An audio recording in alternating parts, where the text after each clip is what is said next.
Alright, hey guys, and welcome back to another video. So today I wanted to do a rarity, price, and general game recommendation evaluation on the Klonoa series. Mostly because the Reverie collection came out in July of 2022, and the availability and price, and also desirability of some of the older versions of the games have seen some pretty wild swings. So I'm going to be going over Klonoa Door to Phantomile on the PlayStation 1, Klonoa Lunatea's Veil on the PlayStation 2, and Klonoa on the Wii. So how this is going to work, we're going to take a look at the price trends, how many copies are generally available at any given moment for all three games, and take a look at what they're actually selling for. And then at the end of each game, I'm going to give you my little evaluation graph that you can kind of get a sense for. Are these games that you want to pick up, these versions specifically, just to play them, collect them, what have you? So what do you say we get started here with Klonoa 1? So as you can see, this game for a long time, and this was quite unusual for a PlayStation 1 game, was about $100, around give or take 100, 150 for many years. And then of course, like most games around 2020, the game really started to spike in price all the way up to over $500, and at one point reaching a peak of $660.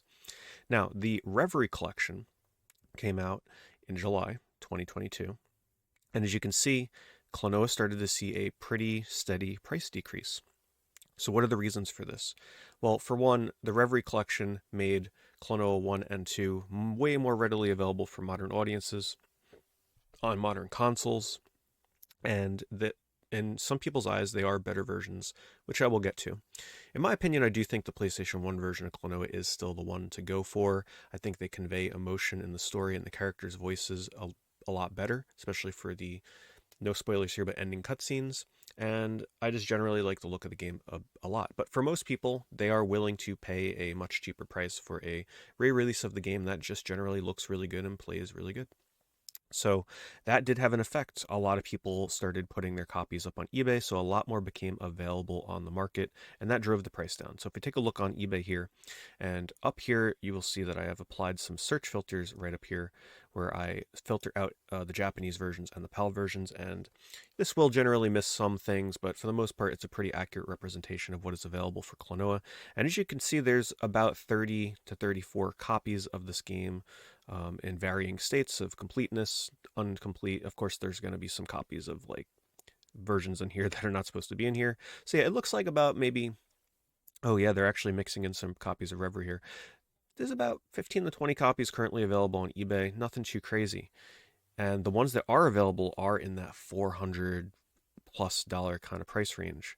So the availability is still scarce. And I think the reason for this is people that wanted to sell their copies sold them. People that wanted to buy copies while the price was dipping bought them. And now the market is kind of getting back to where it has always sort of been, where Klonoa is generally regarded as a pretty rare game. And you'll see that reflected in my rating scale at the end. So if you look at the sales, it is still selling for 400, 450. You're starting to see a bit of a rebound, as you can see here, where it dipped as low as 278. We are definitely not seeing copies selling that low. It's kind of recovering into the $350 plus territory. And the reason for this, like I mentioned, is just because I personally still regard this as the best version of Klonoa, and a lot of people probably will as well.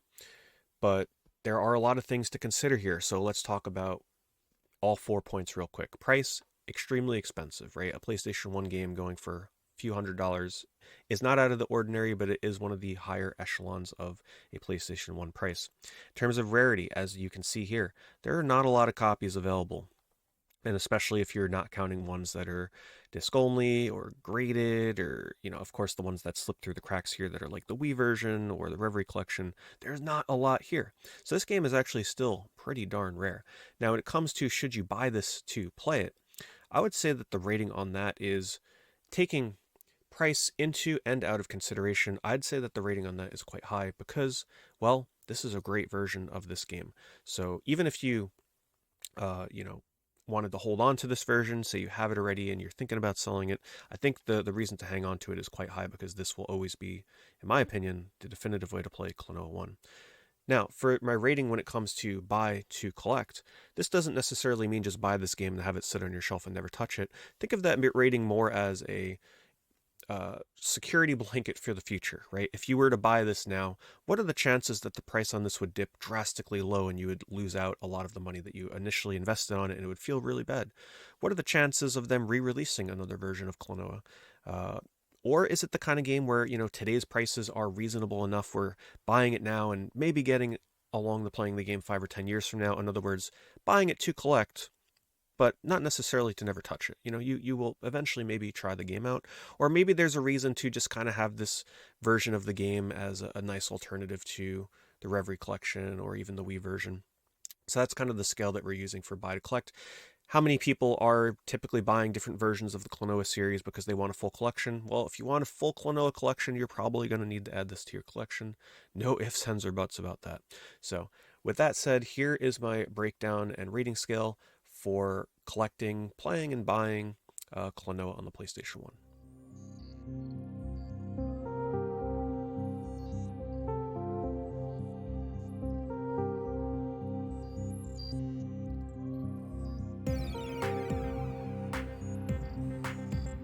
All right, so moving on to Klonoa 2. Klonoa 2 has seen even wilder swings than Klonoa 1, and the main reason for this is because, well, the Klonoa 2 version that's in the Reverie collection is very, very similar in terms of how it plays. In fact, it's almost identical to how Klonoa plays on the PlayStation 2. It's just that it is in my opinion, and in many people's opinions, just a better looking version of the game. What you do lose is the cel-shaded look of the game is gone in lieu of a nice big widescreen clean graphic presentation. I actually did a video on this on my channel that I will leave a link to at the end of this one if you wanted to check it out, the comparisons between the games and such. So yeah, check that out if you want to see the graphical comparisons. But with that being said, in terms of this game's price swing from being pretty expensive, as you can see here, to being a lot cheaper, that has a lot to do with the fact that a lot of people got rid of their PS2 copies because, well, the Reverie collection outdates the PlayStation 2 copy. Now, had I done this video several years ago, before the Reverie collection, my opinions on my ratings for this, and of course the price and everything, would be way different. So let's break this down.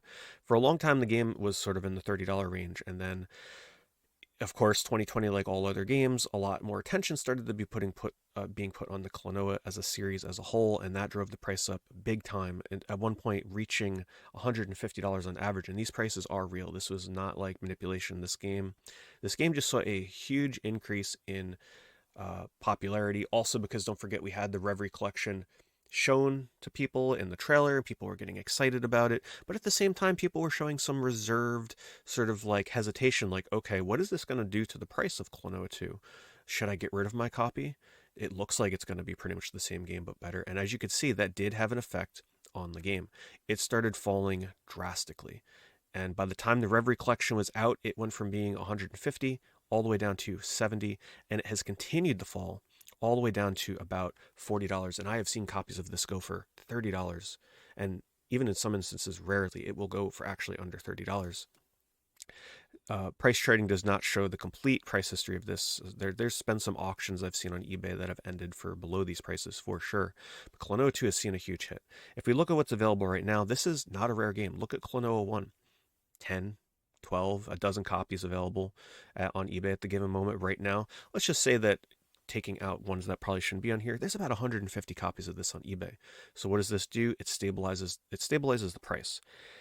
All these copies on here in varying conditions, people are always going to be kind of undercutting to sell their copies quicker. And you're never really going to see this game really climb back up again, thanks to Reverie, thanks to people that offloaded their copies. There was a point where this was a lot harder to find on eBay. This is way more common now. This game has never been rare. It's sort of been in that sort of like low uncommon side when it comes to rarity.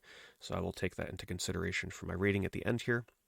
And if you look at the sold history, yes, it is still selling in some instances for over $50 with shipping, but then you see there will be some copies on here that will sort of dip below $40. This one's 36, this one's 33 with shipping, 32, and you will see some that go even lower than that if we were to continue scrolling here. So when it comes to price, it's affordable. It's a mid-tier kind of price PS2 game. When it comes to rarity, it's really not rare, as you can see, and it does still sell steadily. This is the kind of game where if you popped into a local game store or something, chances are they will probably have a copy of Klonoa 2. When it comes to buy to play, my rating on this is as you're going to see, is going to be surprisingly low because, well, it's just kind of the Reverie collection, in my opinion, is better. So the only reason you'd want the PS2 version is if you're a bit of a purist. You really want that original, original version of this game. The upside is you will get the cel shaded graphics. The downside is, well, you can invest the money that you're putting into the PS2 copy of the game for the Reverie collection instead. You'll get 2 games for one, and arguably the definitive and much better looking version of Klonoa 2. So to buy this version to play, I think it's actually leaning a bit more towards buy to collect. So my rating for buy to collect will be a lot higher than you may be expecting because, well, I think this is mostly going to be going into Klonoa collectors' collections. If they want a full collection, they're going to want this version of the game. And they may just be curious to kind of see what it looks like with the cel shading and, of course, own the original copy. So I think in terms of Klonoa 2 now in 2024, when I make this video, it skews way more towards a collectible kind of game that you may play once at some point down the line. But Reverie Collection is where it's at. So with that said, here are my ratings for Klonoa 2.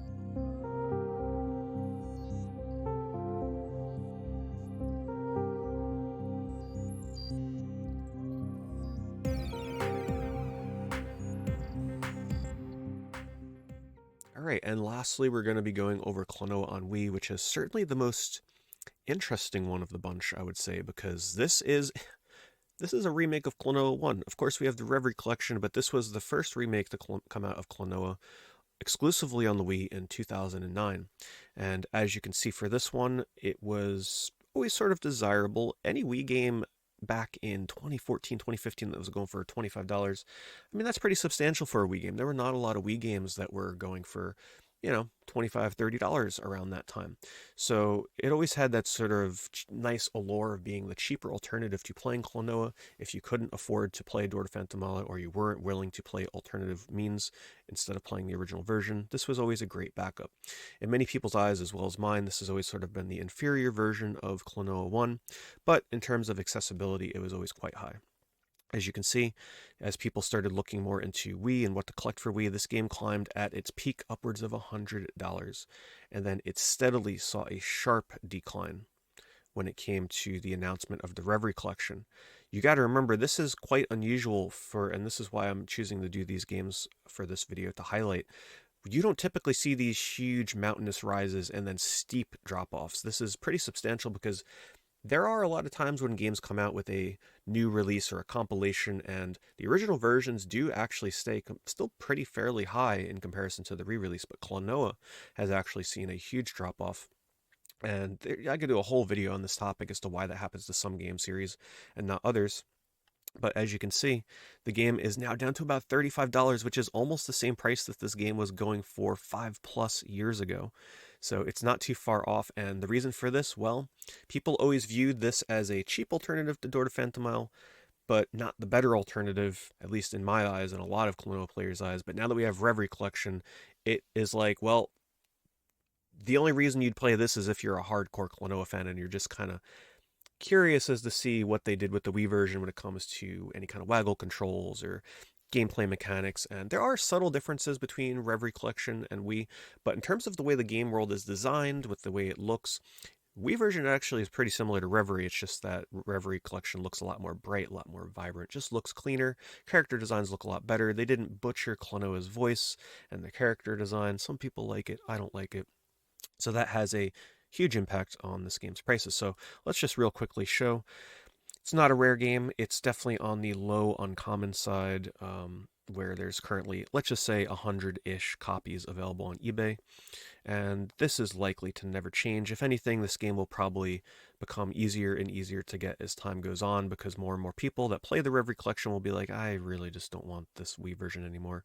If anything, I've maybe got the PS1 version to fall back on. So really, the only people that are going to seek this out are people that are super into the Klonoa series or Wii collectors in general that are just looking for exclusives or games worth owning on the Wii. So when it comes to my rating scale here, rarity, going to be pretty low. It's going to be about a 4 out of 10. Buying this game to buying this game to play, I think is also going to be dramatically pretty low, because most people are going to go with one of the two alternatives to playing Door to Phantomile. So I think this is more of a collector's thing, where the people that buy this are either going to be buying it for the Wii collection or buying it because they are going for a full Klonoa collection, or like I said, they're just kind of curious. They want to try it out a little bit because they're really getting into the Klonoa series and they want to see what it's all about. The price to entry isn't too bad, so this is more of a collectible game in the Klonoa series rather than one that you would actually buy to play with the alternatives. So before I show you the ratings for this one, I just want to thank you guys for checking out the video. If you like the idea behind this video, please leave a like. It is much appreciated. Drop a comment below. Let me know what you think about my opinion as a door to Phantomile. Is the PS1 version still the best one to go with, or do you prefer the Reverie collection? But anyway, thank you for watching. Without further ado, here is my ratings for Klonoa on Wii.